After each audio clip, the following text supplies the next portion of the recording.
উত্তরবঙ্গ উন্নয়ন দপ্তরের উদ্যোগে রাস্তার কাজ শুরু, খুশি এলাকাবাসী। ডুয়ার্সের মাল মহকুমার অন্তর্গত ক্রান্তি ব্লকের রাজাডাঙ্গা গ্রাম পঞ্চায়েত এলাকায় অঞ্চল মোড় থেকে দেবীপুর যাওয়ার রাস্তা দীর্ঘদিন ধরেই বেহাল, যে কারণেই যাতায়াতে খুব অসুবিধার সম্মুখীন হতেন বাসিন্দারা। অবশেষে মঙ্গলবার আনুষ্ঠানিকভাবে রাস্তাটির কাজের শুভ সূচনা হলো। উন্নয়ন দপ্তরের অর্থানুকূল্যে প্রায় 2,90,00,000 টাকা ব্যয়ে রাস্তাটি নির্মাণ করা হবে। এদিন রাস্তাটির কাজের সূচনা করেন ক্রান্তি পঞ্চায়েত সমিতির সভাপতি পঞ্চানন রায়, পদ্মশ্রী করিমুল হক। রাস্তাটি পেভার ব্লকের হবে জানা গেছে। এদিন ক্রান্তি পঞ্চায়েত সমিতির সভাপতি পঞ্চানন রায় ও পদ্মশ্রী করিমুল হক ছাড়া উপস্থিত ছিলেন বিশিষ্ট সমাজসেবী মহাদেব রায়, রাজাডাঙ্গা গ্রাম পঞ্চায়েত প্রধান সঞ্জয় উরাও, উপপ্রধান মিন্টু রায় সহ অনেকে। এদিকে রাস্তার কাজ শুরু হওয়ায় স্থানীয় বাসিন্দারা খুবই খুশি। উত্তরবঙ্গ উন্নয়ন দপ্তর ও স্থানীয় প্রশাসনকে ধন্যবাদ জানান তারা।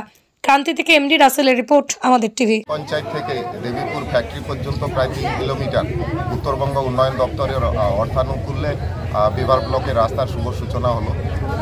এই 3 কিলোমিটার রাস্তা প্রায় 3 কোটি টাকার এই প্রজেক্ট রয়েছে। তো এর আগে উত্তরবঙ্গ উন্নয়ন দপ্তরের মাধ্যমে আমাদের ক্রান্তি ব্লকে কয়েকটা রাস্তা হয়েছে এবং একটা পেভার ব্লকের রাস্তাও হয়েছে।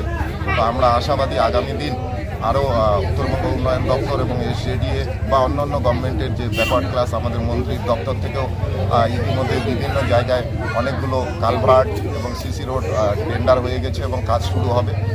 তো আমরা আশা রাখি মামাটি মানুষের নেত্রীর নির্দেশে জলপাইগুড়ি জেলা সভানেত্রী এবং ক্রান্তি ব্লক সভাপতি, এই এলাকার অঞ্চল সভাপতি এবং আমাদের প্রধান উপপ্রধান পঞ্চায়েত সমিতি মিলে সকলে মিলে আমরা ক্রান্তিকে একটা পরিষেবার জায়গায় নিয়ে যাওয়ার জন্য পরিশ্রম করে যাচ্ছি। আগামী দিন এই এলাকার মানুষের সহযোগিতা থাকলে আমরা আরও অনেক বড় বড় কাজ এই এলাকায় করতে পারবো বলে আমরা আশা করি।